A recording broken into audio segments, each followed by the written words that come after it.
गुणवादी हमने जो असलाफ से मीरास पाई थी, सूर्या ने जमीन पर आसमां से हमको दे मारा। हाय वो इल्म के मोती किताबें अपने अबा की, जो देखी उनको यूरोप में तो दिल होता है से पारा। नहायत मुहतरम मुअज़्ज़ज़ सामीन गिरामी, आज की आज़िमुश्शान तरगीबी नशिस्त मदरसा अवैस करनी के ज़ेर एहतमाम मुनाक़िद हुई है। सबसे पहले मैं मदरसा हाज़ा के मुंतज़िमीन, असातिज़ा इकराम और तलबा इकराम को मुबारकबाद पेश करता हूँ कि उन्होंने इस प्रोग्राम का इनेकाद किया है। मेरे मुहतरम दोस्तों, आज के इस महफिल के मेहमान खुसूसी मुफ्ती तैयब हैदरी साहब हैं। तफसीली बयान तो उनका होगा। मैंने आपके सामने जमात की जरूरत, जमात की अहमियत के मुताबिक चंद चीजें पेश करके आपसे इजाजत चाहूंगा। मेरे दोस्तों, जब भी इंसान कोई काम करता है तो सबसे पहले कुरान मजीद की तरफ जाता है, अहादीस की तरफ जाता है, उसके बाद उस काम को अमली जामा पहनाता है। जब भी हम जमात के फायदे का सोचते हैं कि जमात में रहना क्यों जरूरी है, जमात का क्या फायदा है, तो सबसे पहले हम कुरान मजीद की तरफ जाते हैं। तो कुरान मजीद में अल्लाह तबारक व तआला वाज़ेह इरशाद फरमाते हैं कि वातसिमू बिहब्लिल्लाहि जमीअन वला तफर्रकू, कि अल्लाह की रस्सी को मजबूती से थामे रखो और अलग अलग जुदा जुदा न रहो। मेरे अल्लाह यहाँ से क्या कहना चाहते हैं? यहाँ से फरमाना चाहते हैं कि अगर तुम अकेले अकेले हो जाओगे, अल्लाह की रस्सी को मजबूती से नहीं पकड़ोगे, तो फिर दुश्मन तुम्हें रेजा रेजा कर देगा। लेकिन अगर तुम जमात से जुड़े रहोगे, जमात से मजबूत जुड़े रहोगे, तो फिर कोई ताकत तुम्हें तोड़ नहीं सकेगी। उसके बाद हम अहादीस की तरफ जाते हैं। अहादीस का जब मुताला करते हैं तो अहादीस में हुजूर अकरम सल्लल्लाहु अलैहि वसल्लम वाज़ेह इरशाद फरमाते हैं कि यदुल्लाहि अलल जमाअ, जमात पर अल्लाह का हाथ है। यानी जिस चीज पर अल्लाह का हाथ है, मेरा और आपका ये यकीन है कि वो शख्स कभी नाकाम नहीं हो सकता, क्योंकि उस पर अल्लाह का हाथ है।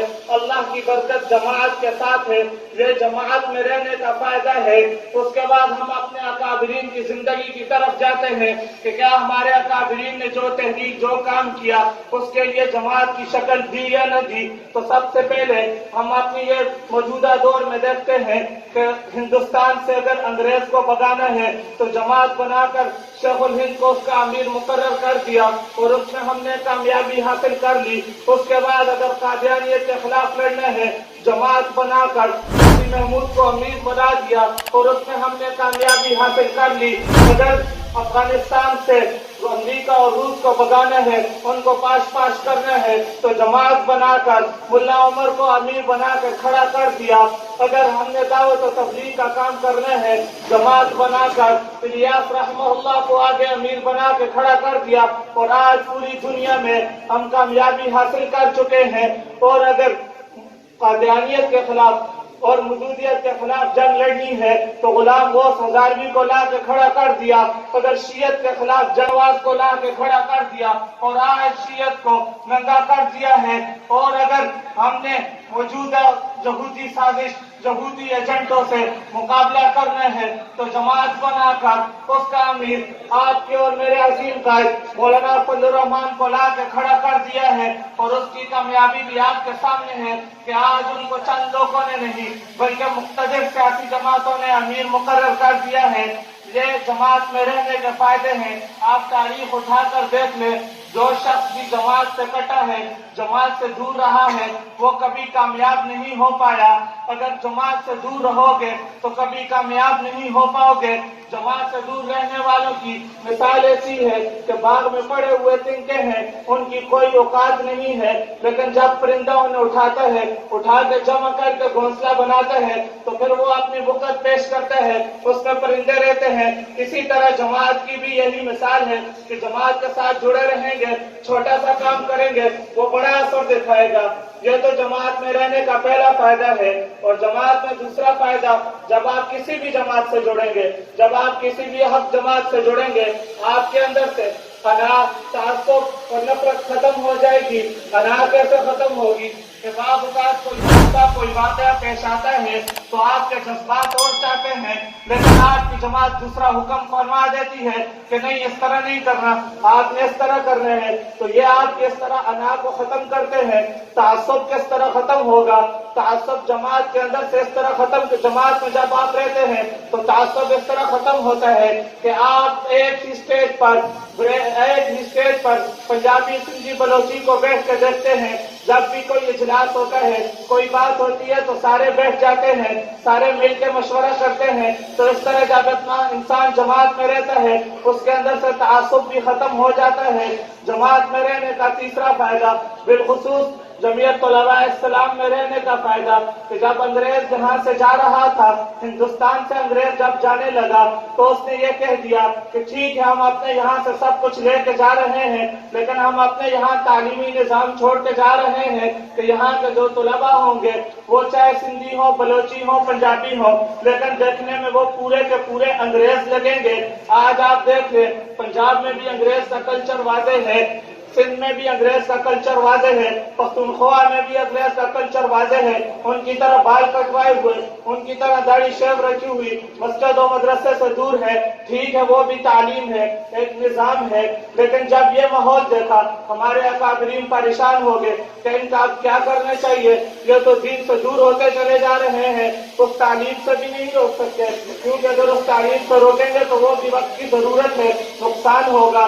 تو علماء نے جمعیت طلباء اسلام کا وجود یہاں پر لایا اور یہاں پر لا کے جمعیت طلباء اسلام کو کھڑا کر دیا کہ اس میں اب مدرسے کے طلباء بھی ہوں گے، اور ساتھ ہی مدرسہ قائم کرنے سے پہلے یہ ارشاد فرما دیا کہ چاہے طلباء میں پنجابی ہو، سندھی ہو، بلوچی ہو، جیسے بھی ہو، لیکن جب وہ کھڑا ہوگا، چلے پھرے گا تو وہ پکا محمدی نظر آئے گا۔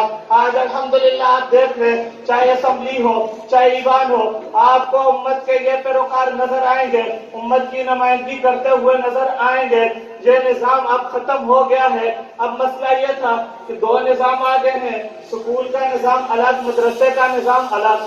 سکول کے جو کالج یونیورسٹی کے طلباء ہیں ان کے ذہن میں یہ بات بیٹھتی کہ جو مدرسے میں طلباء پڑھتے ہیں ان کو کسی چیز کا کوئی پتہ نہیں، وہ تو بس مسجد تک ہوتے ہیں، نماز پڑھی بیٹھے اٹھے گئے، انہیں دنیا کا کسی چیز کا پتہ نہیں، اور جب کالج اور یونیورسٹی کے لڑکوں کے پاس بیٹھو تو وہ اس طرح کا تاثر دیتا ہے۔ لیکن جب مدرسے کے ہم اپنے طلباء میں بیٹھتے ہیں تو ہمارے ذہن میں یہ وہم و گمان آ جاتا ہے، ہم یہ خیال کرنے لگ جاتے ہیں کہ کالج اور یونیورسٹی کے لڑکے تو پتہ نہیں مسلمان بھی ہیں کہ نہیں ہے، کیا کرتے ہیں۔ اب طلباء اس طرح دور ہوتے چلے جا رہے تھے اور دشمن اس کا بھرپور فائدہ اٹھا رہا تھا، طلباء کو تقسیم کر رہا تھا۔ تو اس کے لیے ہمارے اکابرین نے جمعیت طلباء اسلام کی بنیاد رکھی اور کہا کہ اگر چاہے نظام تعلیم جو بھی ہو، تعلیم آپ جو بھی حاصل کرو، اگر دشمن آپ پہ وار کرتا ہے تو آپ جمعیت طلباء اسلام کے پلیٹ فارم سے ان کو بھرپور جواب دینے کی صلاحیت رکھتے ہیں۔ آج الحمدللہ ملک پاکستان میں واحد طلباء تنظیم ہے جو سکول، کالج، یونیورسٹی اور مدرسوں کے باتیں تو بہت سی ہیں، اگر اس موضوع پر باتیں کرتے چلے جائیں تو یہ باتیں، یہ فائدے ختم نہیں ہوں گے۔ صرف واعتصموا بحبل اللہ جمیعا کی اگر تشریح کریں تو یہ ختم نہیں ہوگی، لیکن آج کے اس محفل کے مہمان خصوصی، اس محفل کے روح رواں جناب مفتی طیب حیدری صاحب موجود ہیں، میں اپنے بقیہ وقت ان سے دیتا ہوں تاکہ ان کی قیمتی باتوں سے ہم اور آپ راستہ ہو سکیں۔ والسلام وآخر الدعوانا الحمدللہ رب العالمین۔